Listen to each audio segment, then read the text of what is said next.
Orang yang mengampuni itu adalah orang-orang yang bisa menguasai dirinya.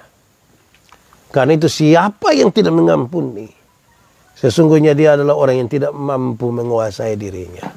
Pengampunan itu merubah sikap yang penuh dengan amarah kepada sikap yang penuh dengan kasih. Saudara sementara marah seseorang, saudara benci terhadap seseorang, hanya pengampunan itulah yang merubah hati dan sikap yang penuh amarah ini ke dalam hati dan sikap yang penuh dengan kasih.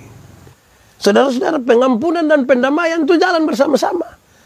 Dalam pendamaian itu kan ada pemulihan. Berhenti berkhotbah tentang pengampunan kalau saudara tidak mengampuni. Kenapa? Karena karya di salib itu karya pengampunan. Pahamilah sesuatu tentang pengampunan, dan biarlah itu menjadi kemuliaan bagi nama Tuhan.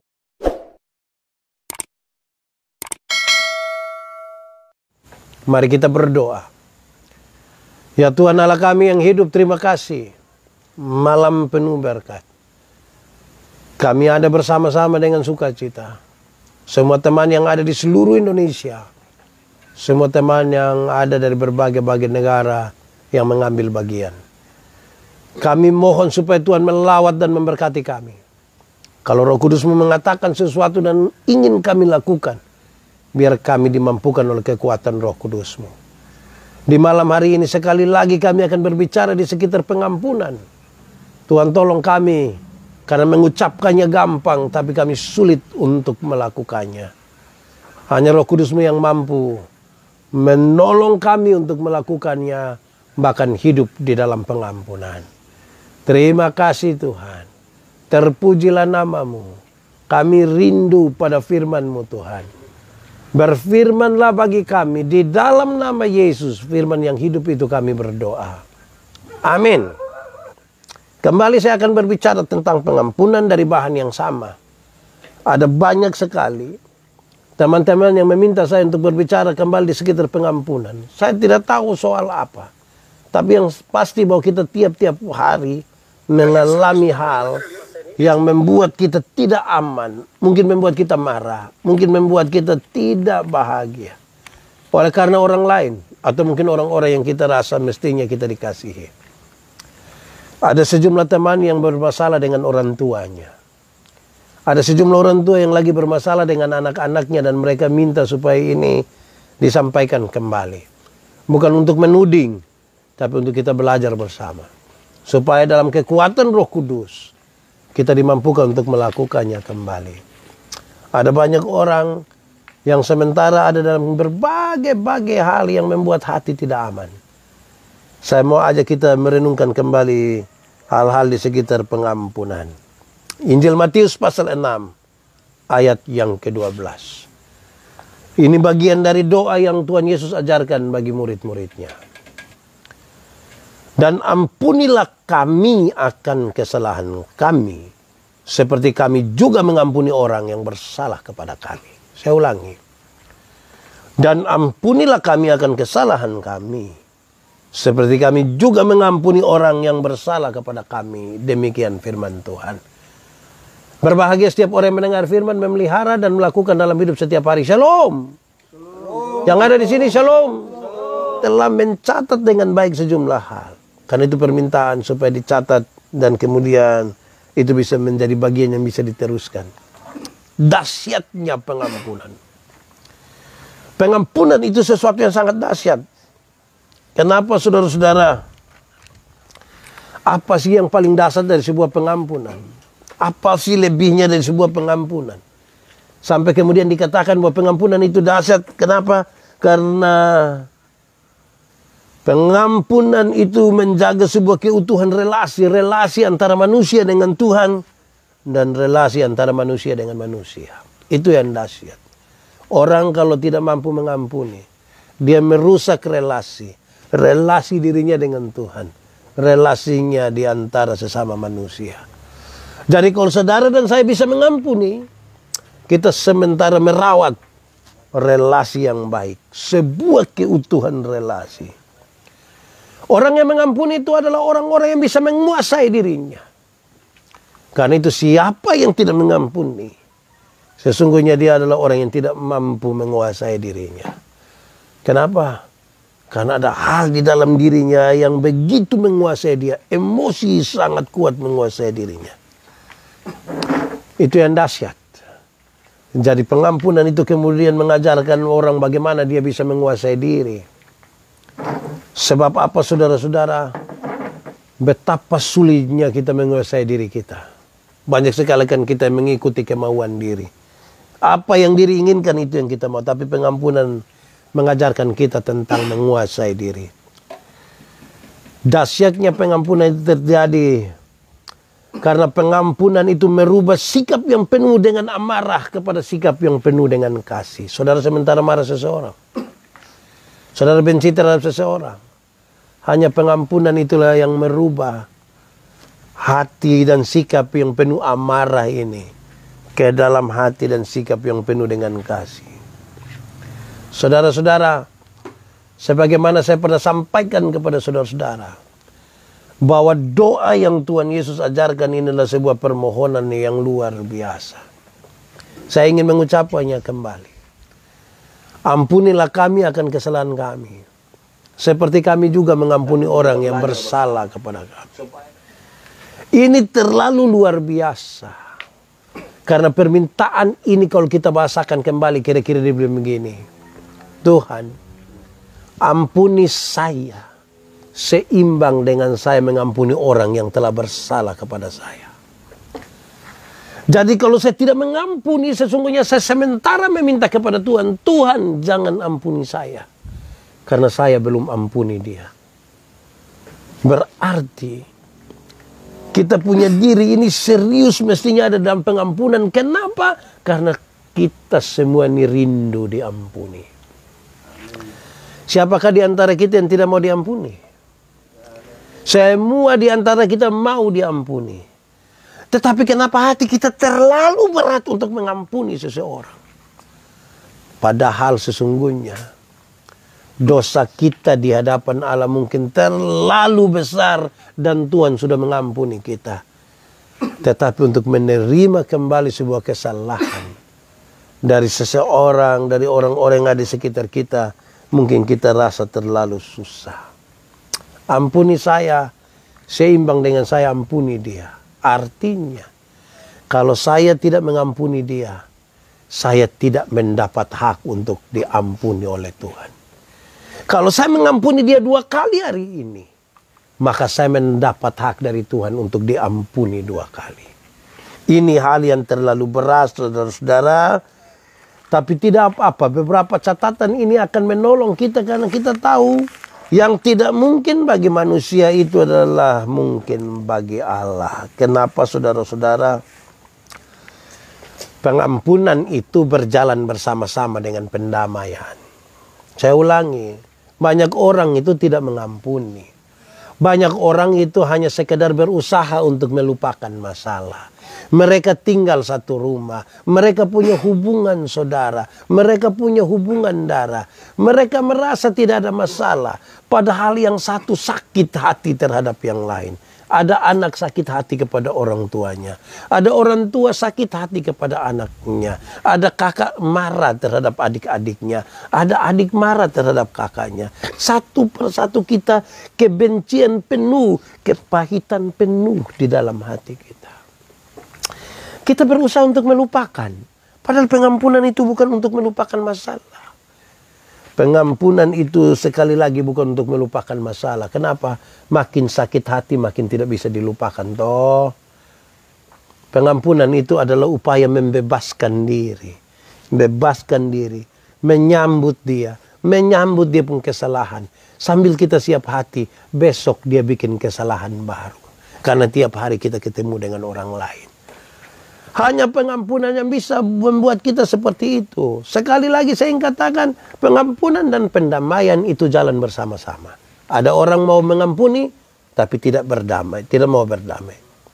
Ada yang mau berdamai, tapi tidak mau mengampuni. Saya suka pakai contoh ini. Yang mau mengampuni, tapi tidak mau berdamai, seringkali dorang omong bilang begini. Untuk marah saya tidak marah. Untuk marah saya tidak marah. Kalau dia mau datang juru mata buka. Tapi untuk sapi dia rumah biar. Pernah dengar itu kalimat? Atau sendiri omong? Itu dia mau mengampuni tapi tidak mau berdamai. Dia merasa tidak ada masalah. Padahal sesungguhnya hatinya sementara sakit. Amin kok yang di TikTok. Yang ada di Facebook amin. Yang ada di sini amin kok. Kita marah. Kita mau mengampuni tapi tidak mau berdamai. Ada yang sebaliknya. Mau berdamai tapi tidak mau mengampuni. Biasanya itu terjadi di anak-anak kecil. Anak kecil itu kalau sementara berkelahi terus dia pun bapak datang, bapak akan bilang, "Woi, ini kau pun kakak, damai." Itu dia pun cara sorong tangan, itu dia hanya bilang, "Hei cium. Di Kupang itu suka pakai cium hidung.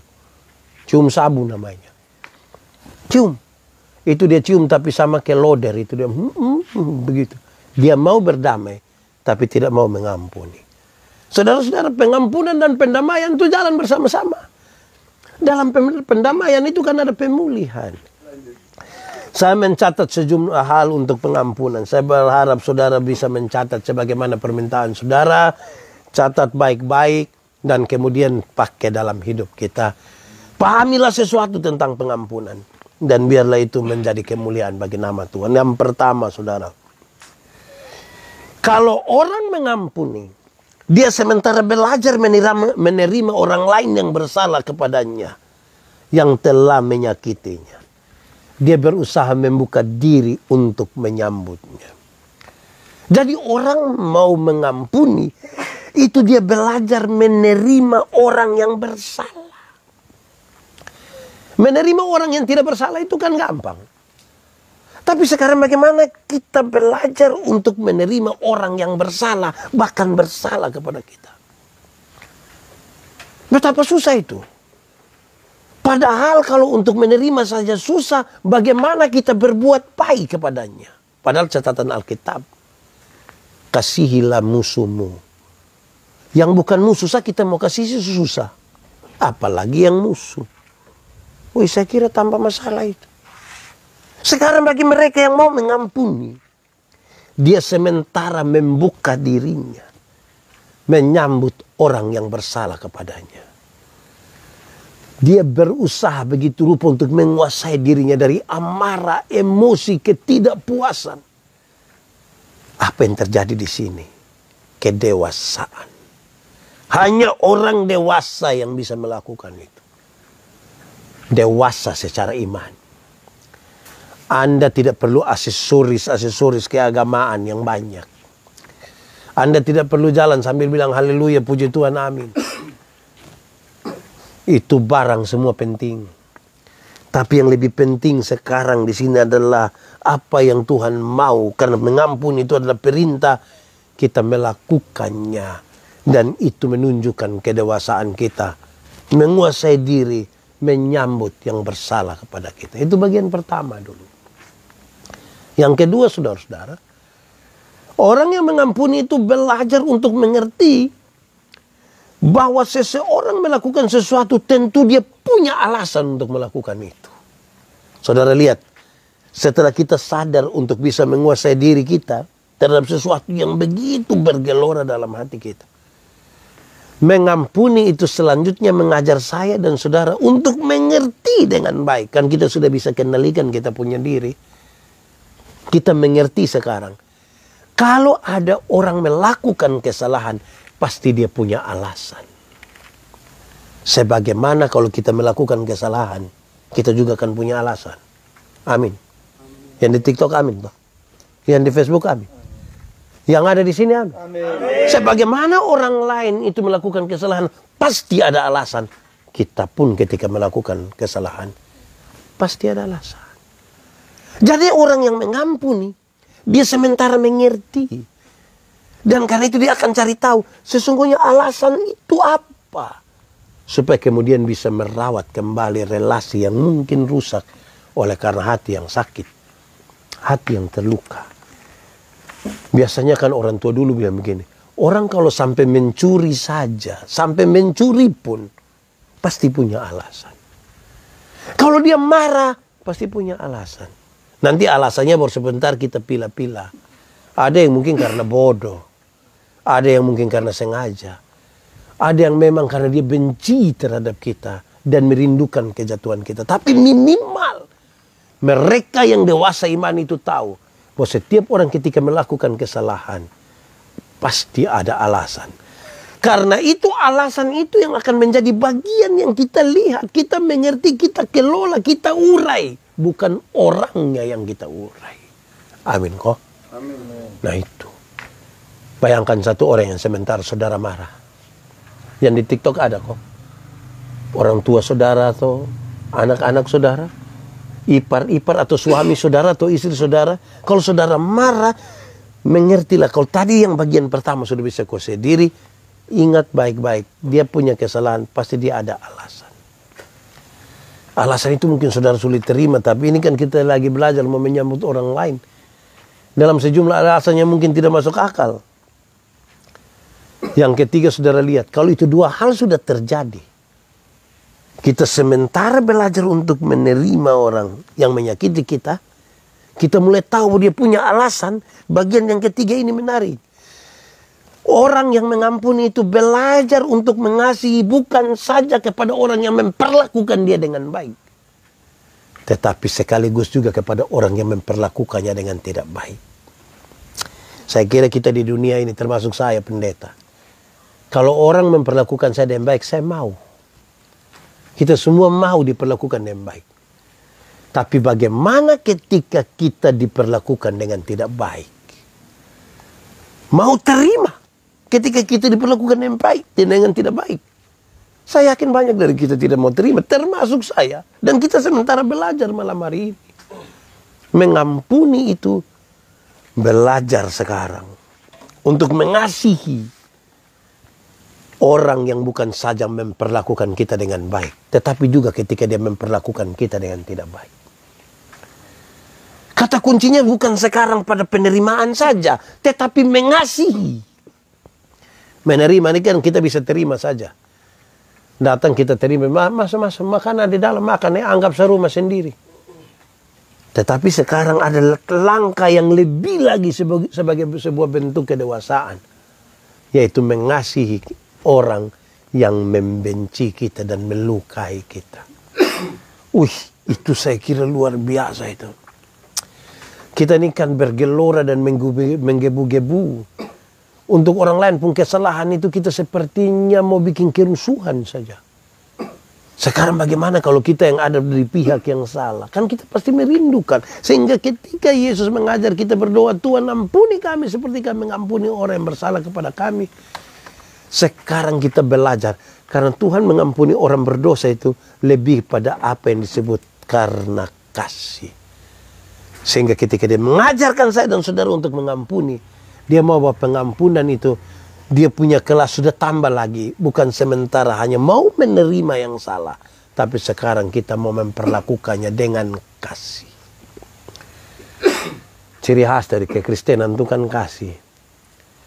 Lalu sekarang saudara sudah bilang, sudah saya sudah bisa terima dia, kesalahan juga saya sudah terima. Oke, saya sudah siap untuk kesalahan berikutnya. Sekarang Tuhan kasih naik. Bukan sekedar penerimaan biasa. Engkau mesti mengasihi dia. Kalau itu orang lain, saudara, ya kita hitung-hitung. Tapi kan ada orang yang kita marah itu sesungguhnya orang yang dekat dengan kita, toh. Suami, istri, anak-anak, orang tua. Bahkan alasan-alasan untuk saling marah itu pada alasan-alasan yang kecil sekali. Hanya karena hal materi kah? Hanya karena ketersinggungan kah? Kadang-kadang kalau kita tinggal satu rumah sama-sama itu masalah. Anak dong hanya baku rampo supermi satu, kita suribut satu deh yang lain. Kok akhirnya jadi baku marah. Tidak aman ini hidup. Sekarang Tuhan ajar kita untuk mengasihi. Saudara, mari kita lihat hal yang berikut. Yang keempat, pengampunan itu adalah pintu menuju pemulihan.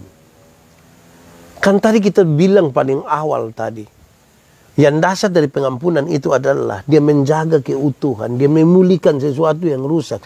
Dan untuk pemulihan itu pengampunan menjadi pintu di situ. Saudara kalau marah sama suami, saudara marah sama istri, saudara marah orang tua, saudara marah adik kakak, dan ingin supaya pulih, bukan panggil dia dan hakimi dia di muka banyak orang, hanya tagal dia salah. Mulailah dari pengampunan. Mulailah dari pengampunan. Karena pintunya ada di situ. Banyak kali ketika kita urus orang yang salah itu adalah tagal dia salah, kita bikin kumpul keluarga, kasih dia duduk di situ, baru satu marah dia. Betul. Saudara pernah lakukan itu toh? Saudara kira kalau saudara yang diperhadapkan di muka manusia begitu? Tahan. Tidak aman kan dia punya hati. Bagaimana kepahitan tidak tinggal di dalam dia punya hati. Kalau hanya tagal dia salah, kita hakimi dia sebegitu rupa. Belum lagi di zaman yang sudah terbuka begini, kita bully dia lah di media sosial lagi. Aduh, saya rasa ini orang dia lama-lama dia bunuh diri. Hanya tagal kita punya alasan ringan, tidak kompromi dengan kesalahan. Wah, saya tidak ingin, saya satu orang yang ketika berkhotbah saya rindu sekali untuk menyatakan berita pembebasan. Saya tidak akan pernah menakut-nakuti saudara bahwa bagaimana kalau nanti saudara alami itu. Saya tidak ingin menakut-nakuti saudara. Tapi ketika Tuhan mengajarkan kita untuk makin dewasa, kita sadar sekarang bahwa sebuah relasi yang rusak itu tidak akan pernah utuh kembali kalau tidak dimulai dari sebuah pengampunan. Saudara tahu bahwa kadang-kadang kita di Indonesia, bagi sejumlah orang yang bermasalah, kan kita panggil satu dua orang yang kita anggap sebagai tokoh atau orang yang lebih besar, mempertemukan mereka di sebuah acara yang sebenarnya agak resmi, terus kita panggil, oke silahkan berjabatan tangan, kita akan selesai hari ini di sini. Itu penuh drama Korea. Itu tidak selesai di situ. Karena bukan hati ini yang dipulihkan. Itu kita hanya sekedar tampil di situ untuk memuaskan banyak orang lain yang sementara melihat dan mengikuti. Mau pemulihan, pintu masuknya adalah pengampunan. Kalau itu tidak ada, saudara jangan pernah berharap. Jangan pernah berharap pada pemulihan. Saudara, tadi siang kan ada yang bilang ke saya toh, yang tulis panjang lebar soal marah sama orang tua. Apalagi menggagalkan sebuah rencana yang besar. Lalu hari ini saudara bilang bahwa saudara ingin bagaimana pulih kembali hubungan seperti sedia kala ketika masih sama-sama dengan orang tua. Pintu masuknya hanya satu, pengampunan. Periksa kita pun diri. Saya jelaskan dan mencatat dengan baik dari awal. Kita sementara belajar menerima orang yang bersalah kepada kita. Kita belajar mengerti bahwa pasti mereka punya alasan. Kita sementara belajar untuk memperlakukan orang yang berbuat baik, yang tidak berbuat baik kepada kita, dan kita ingin memperlakukan dia dengan kasih. Pikirkanlah itu. Doakanlah itu. Yang berikut saya ingin katakan kepada saudara-saudara. Ingat, pengampunan itu perintah Allah. Ini hanya kalimat yang berulang. Tapi ini serius bagi saya dan saudara. Kalau saudara ingin bertumbuh lebih, saudara ingin untuk menunjukkan bahwa hidupmu ada Kristus di situ. Ingat, kalau Tuhan bilang ampunilah, itu sebuah perintah. Dan kalau pengampunan itu perintah Allah, bagaimana saya dan saudara yang sudah tahu bahwa pengampunan itu perintah Allah, tapi kita mengeraskan hati kita dan tidak mau mengampuni. Kita tidak bertumbuh apa-apa. Bahkan kita tidak sehat. Kita sakit hati. Kita susah hanya karena orang lain. Pemulihan terjadi melalui pengampunan. Tapi ingat, pengampunan itu kan juga perintah Allah. Kalau sesuatu yang Tuhan Allah perintah dan kita tidak melakukannya, kita berdosa. Saudara, yang berikut saya ingin katakan. Siapa yang tidak mengampuni, dia mengganggu kesatuan tubuh Kristus. Ini memang bicara dalam konteks berjemaat. Tapi dalam sebuah konteks persekutuan, baik di rumah, di kantor, dalam gereja dan seterusnya. Siapa yang tidak mengampuni, dia mengganggu kesatuan tubuh Kristus. Ketika pilek dan ingus keluar lewat hidung, sedikit terganggu, lalu apakah mulut berhak untuk marah hidung kok? Hidung ini bikin sembarang saja. Bisa begitu? Tidak. Pengampunan itu terjadi dan tetap akan merawat ini tubuh Kristus yang baik. Siapa tidak mengampuni, dia mengganggu kesatuan tubuh Kristus. Ada sejumlah gereja pecah hanya karena dimulai dari masing-masing merasa benar. Kalau kita semua bisa merasa bahwa kita ada andil salah, saya yakin pengampunan bisa terjadi. Saya belum bicara soal bagaimana Roh Kudus menolong kita untuk pengampunan. Saya mau kasih contoh. Kalau saya kenal baik dengan Pak J, satu saat kami dua ketemu di jalan. Saya tidak tegur Pak J juga tidak tegur saya. Terus saya pikir bilang begini, kok dia siapa? Pak J juga bilang, kok lu siapa? Kira-kira kami dua bisa damai kok tidak? Tidak bisa. Tapi kalau kami dua ketemu di jalan, kami dua tidak saling tegur. Terus waktu pulang saya pikir, saya salah apa sampai Pak J tidak tegur saya? Terus Pak J juga pikir, kira-kira saya salah apa sampai Pendeta Yandi tidak tegur saya? Kira-kira kita bisa damai kok tidak? Bisa. Kenapa? Karena kita sama-sama merasa kita ada salah. Kita ada andil di dalamnya. Jangan hanya melihat sesuatu yang salah pada orang lain. Sampai kita lupa bahwa ada kemungkinan kita juga salah. Karena itu saudara-saudara, siapa yang tidak mengampuni, dia merusak kesatuan tubuh Kristus.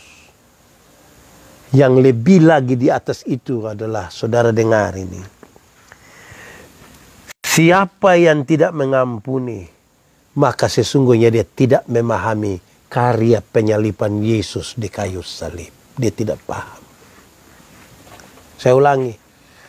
Ini kalimat saya tidak bisa bicara cepat-cepat. Saya catat dan saya baca dengan baik. Siapa yang tidak mengampuni, sesungguhnya dia tidak paham karya penebusan Kristus di kayu salib. Ada banyak pendeta baku marah satu dengan lain. Bertengkar. Ada banyak penginjil marah. Membentuk blok-blok. Padahal tiap hari mereka berkhotbah tentang Kristus yang tersalib. Mereka bicara tentang pengampunan tanpa paham berita yang sesungguhnya dari salib tentang pengampunan. Berhenti berkhotbah tentang pengampunan. Kalau saudara tidak mengampuni, kenapa? Karena karya di salib itu karya pengampunan. Kita semua sudah berdosa. Dan tidak ada satupun manusia yang bisa memaksa Allah datang membebaskan dia. Syukur kepada Tuhan Allah yang merendahkan dirinya di dalam Kristus. Datang dan mengampuni saya dan saudara. Supaya kekekalan menjadi bagian kita. Lantas hari ini kita memelihara permusuhan. Kita memelihara permusuhan, kita tetap melayani, kita tetap tinggal satu rumah. Apa sih yang ada dalam pikiran kita? Saya kira ini kalimat yang serius dan kita butuh renungkan dengan berulang-ulang. Kalau saudara tersentuh di bagian ini, saudara mesti berdoa. Besok bikin sebuah persembahan khusus di gereja, minta Tuhan tolong. Yang saudara sementara marah ini pasti bukan orang yang saudara tidak kenal. Dia orang yang saudara kenal. Bahkan mungkin dia orang yang pernah saudara cintai. Lalu saudara sementara marah dia toh. Hanya karena mungkin dia lari dari berbagai-bagai tanggung jawab. Kenapa? Yang berikut ini mengerikan saudara. Jika saudara dan saya tidak mengampuni, sebenarnya kita sementara memberikan kesempatan kepada iblis untuk bekerja melalui kita. So tidak paham ini karya Kristus di salib. Kita tetap marah. Kita tidak mau mengampuni. Ini sebenarnya kesempatan yang kita kasih kepada iblis untuk pakai kita. Mulut kita berkata-kata tentang Tuhan yang tersalib. Tapi hati dan hidup kita dipakai oleh iblis untuk menghancurkan tubuh Kristus dalam persekutuan. Itu terjadi di rumah. Itu terjadi di sekolah. Bahkan itu terjadi dalam gereja Tuhan sekalipun. Banyak hubungan para pendeta bermasalah. Banyak hubungan para pekabar Injil bermasalah. Hanya karena soal persaingan satu dengan yang lain. Hati menjadi panas. Muka muram. Mau jadi apa? Kalau kita melayani di dalam gereja, tapi iblis yang pakai kita. Renungkanlah berulang-ulang. Saya pun merenungkan itu berulang-ulang bagi diri saya. Saya juga terus belajar. Khotbah ini tidak ditujukan kepada saudara saja. Khotbah ini ditujukan kepada saya. Karena kita yang berkata-kata tentang Kristus yang tersalib untuk sebuah pengampunan. Saya dipesan oleh istri saya, Papa kalau bicara tentang pengampunan jangan pakai ketawa-ketawa. Kan itu hal serius. Saya sekarang lihat, saya tidak tertawa. Serius. Karena itu saudara, ibu kalau ikuti saya ada ikuti ini. Ya. Saudara, ini malam minggu.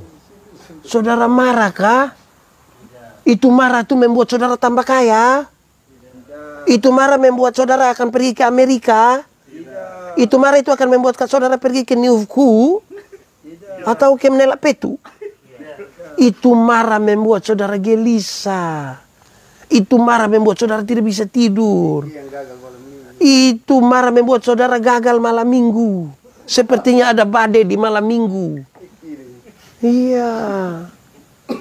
Jadi ingat kasih hati tenang sudah. Jangan sampai iblis yang pakai kita. Padahal kita disebut anak-anak Tuhan. Saya mau kasih tahu saudara. Saya lahir besar di Soe. Kalau saya lahir besar di Soe, saya bicara tentang Soe, saudara percaya kok tidak? Percaya itu? Kenapa? Kok saya muka Soe? Soe. Tapi kalau saya lahir besar di Soe, saya lebih banyak bicara tentang Surabaya. Saudara percaya kok tidak? Tidak. Kenapa sudah tidak percaya? Karena saya besar di Soe, cerita tentang Surabaya, itu penipuan. Kau tidak tahu Surabaya, mau omong ke tahu-tahu. Makanya kalau hidup sebagai anak-anak Tuhan yang sadar bahwa kita ini hidup karena pengampunan. Anda harus bicara tentang pengampunan dan melakukan pengampunan. Itu saksi di Punama. Kalau tidak dia saksi dusta. Kalau bukan saksi dusta, saksi pemilu di Punama. Pas terima uang dia bangun lari, dia tidak lagi duduk, dia sengaja capek lagi. Mari kita lihat yang berikut. Pengampunan itu sebagai pelepasan perasaan negatif di dalam diri kita. Siapa yang tidak mengampuni itu dia simpan perasaan negatif. Wih, saudara tahu kalau kita pun dalam hidup ini yang negatif ini Bapak. Semua kacau. Kita lihat orang semua itu negatif.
Oke, saya ulangi.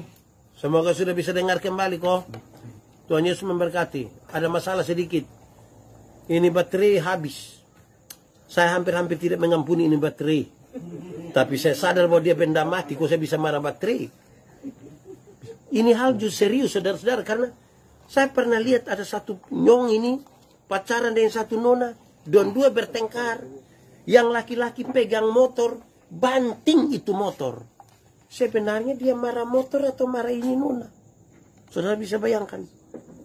Oke, puji Tuhan. Sudah bisa dengar kembali kok, saudara-saudara. Terima kasih Om Wendy, terima kasih Tala, apa kabar? Ansi, Shalom, Caroline, Mama, terima kasih. Oh, lanjut, sudah.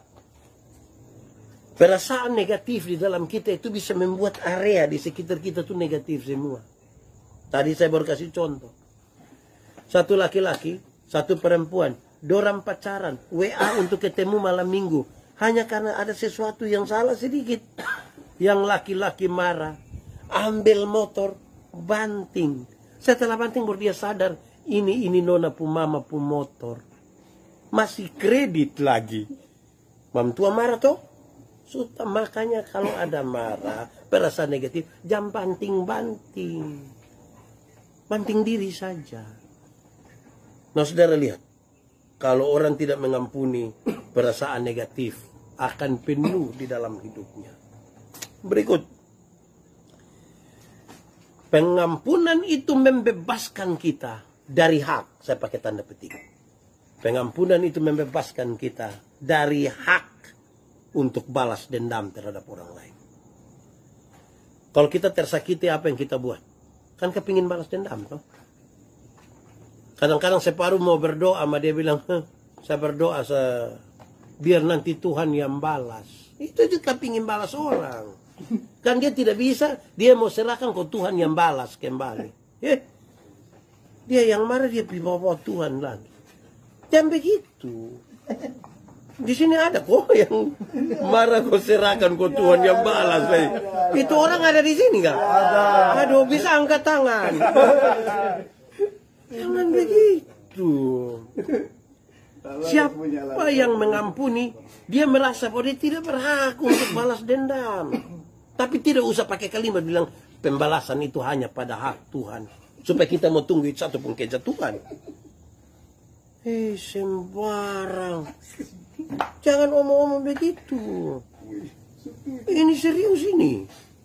Jadi saudara-saudara, kalau saudara tidak kuat lawan dia, saudara suruh Tuhan yang jatuh dia. Kampuarna bawa Tuhan di hal yang tidak baik lagi. Jangan begitu.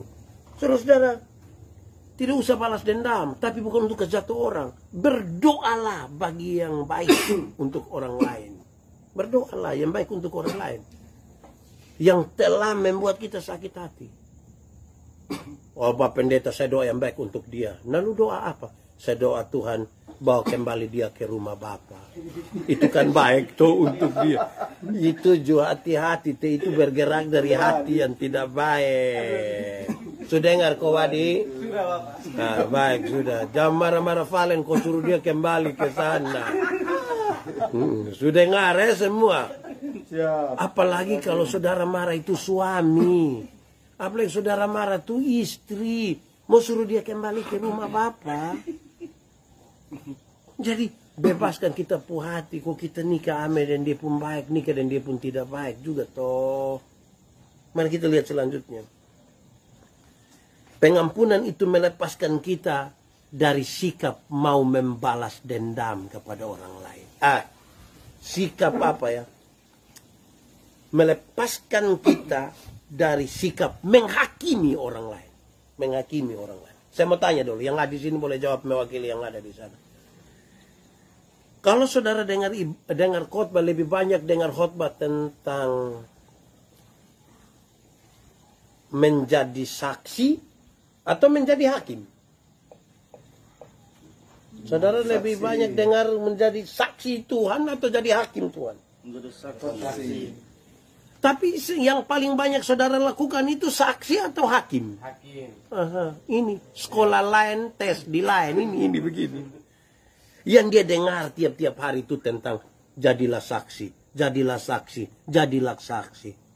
Keluar dari sekolah yang dengar pelajaran saksi, dia bekerja sebagai hakim. Kerja hanya hakimi semua orang. Ini manusia sekolah tak salah. Dengar tentang saksi, lebih banyak menghakimi. Hei saudara, Tuhan minta kita jadi saksi, bukan pengacara. Tuhan juga tidak perlu dibela. Kita ini kadang-kadang sekolah salah hanya karena semangat yang menggebu-gebu.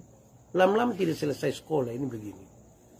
Saudara tahu, Tuhan mau kita ini supaya betul-betul menjadi saksi. Maka pengampunan itu melepaskan kita dari sikap mau menghakimi seseorang. Di kita ini kan kepingin menghakimi semua orang. Mulai dari orang yang kita kenal sampai semua orang yang kita tidak kenal, semua kita mau menghakimi habis. Kita nih hakim siapa ini? Yang berikut. Pengampunan itu memberi ruang kepada Roh Kudus untuk tinggal di dalam kita. Saudara lihat tadi perasaan negatif suka keluar. Rasa mau balas dendam itu suka keluar. Rasa untuk menghakimi orang lain itu kita suka keluar begini. Kan ini kosong toh. Itu baru Roh Kudus masuk di dalam kita. Saudara bisa rasa di pengaruh positif dalam hidup kita kok. Yang perasaan negatif kita suka keluar. Rasa mau menghakimi orang kita keluar. Rasa mau balas dendam itu kita suka keluar. Hati kita bersih. Hidup kita bersih. Baru Roh Kudus tinggal di dalam kita. Saudara tidak akan pernah bicara lagi soal berbuah. Kalau Roh Kudus tinggal di dalam kita, buah keluar dengan sendiri. Itu berarti Roh Kudus tidak bisa bersatu dengan hati yang penuh dengan kepahitan. Roh Kudus tidak mungkin masuk di dalam hati yang penuh dengan rasa kepingin menghakimi orang lain. Roh Kudus tidak akan masuk di dalam hati yang tiap hari hanya pikir balas dendam. Saudara, jangan mau balas dendam. Cari itu orang yang saudara marah, cium dia. Tanda baik toh. Tapi jangan tes pas positif baru cium dia. Itu juga dia bahaya. Jadi jangan. Saudara lihat ketika Roh Kudus masuk, kan kita bersih toh. Roh Kudus masuk. Hidup terlalu mantap. Tidak percaya coba. Saudara lagi marah siapa sekarang? Coba bebaskan itu semua. Roh Kudus masuk. Saudara akan main, Roh Kudus, kau hadir di sini. Roh Kudus, ku mengasihimu. Kau manis, kau lembut, kaulah penghiburku, penolongku, diutus Bapakku. Khotbah belum selesai tapi kita sama-sama. Ku buka hati untuk Roh-Mu Tuhan. Ku buka hati menyembah-Mu Yesus.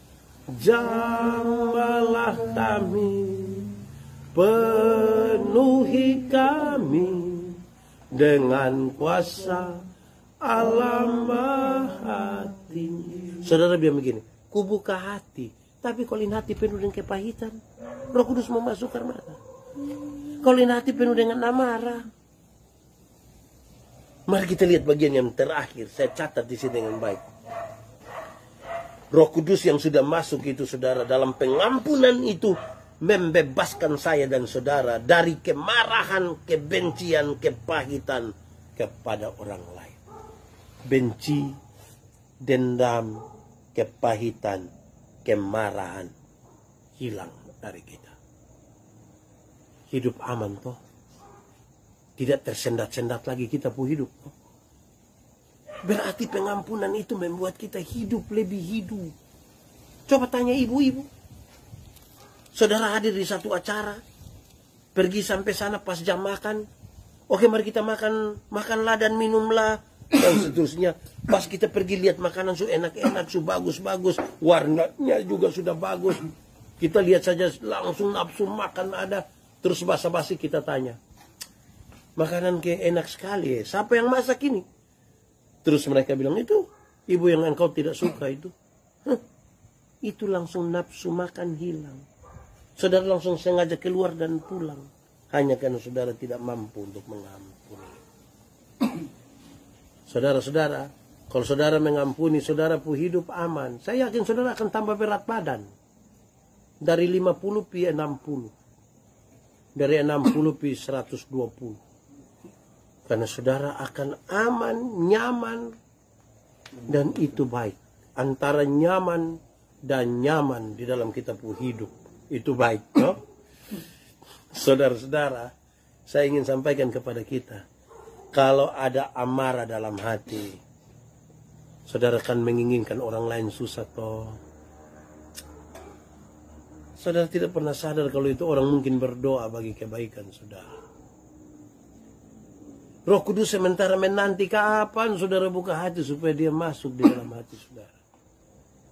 Dia mau supaya saya dan saudara jadi baik. Teman-teman di TikTok, kalau ada marah TikTok, nah lihat kok ampuni. Kita ini baterai soak juga kita marah. Buka HP kok lelet sedikit kita marah signal. Kita ini marah sampai marah sembarang. Sampai kadang-kadang marah ini, wih, sangat menguasai kita pu hidup. Berhenti sudah. Mari taruh Roh Kudus di dalam hidup kita. Dan Roh Kudus akan membuat kita berbuah. Saya yakin bahwa malam hari ini saudara diberkati sekali. Tapi itu berkat-berkat semua yang saudara dapat dari berita tentang pengampunan harus ditindaklanjuti dengan mari saudara berdoa. Saya bilang pada saudara, sadar dulu bahwa kita memang sementara terluka karena seseorang. Itu harus realistis. Berdoa dan bebaskan semua dari pengampunan itu yang tadi saya bilang. Dan kemudian mari belajar untuk mengampuni. Kalau besok ada waktu ketemu. Saudara bilang sesuatu. Selesaikan. Itu jadi kesaksian yang besar. Kenapa kadang-kadang kita tidak mau mengampuni? Hanya karena dua hal. Mungkin kita terlalu ego. Atau yang kedua, kita takut bayangan. Jangan-jangan kita direndahkan. Jangan-jangan kita ditolak. Jangan-jangan kita tidak diterima. Itu hanya tipu muslihat iblis. Iblis mendakwa kita kadang-kadang sampai kita gagal terhadap sebuah pengampunan. Kita tunduk kepala di hadapan Tuhan. Mari kita berdoa. Tuhan Yesus, terima kasih banyak. Engkau mengajarkan kepada kami tentang pengampunan karena Engkau lebih dahulu mengampuni kami. Hanya kekuatan Roh Kudus yang memampukan kami, Tuhan. Saudara-saudara yang meminta untuk hamba menyatakan ini, biarlah mereka buka hati mereka untuk orang tua mereka, untuk anak-anak mereka, untuk istri, untuk suami mereka. Kesalahan memang ada, tapi jangan kepahitan itu menjadi bagian tidak terlepaskan dalam hidup kami masing-masing. Kuatkan dan teguhkanlah iman kami oleh Roh Kudus. Terpujilah nama Tuhan. Di dalam nama Yesus kami berdoa. Amin.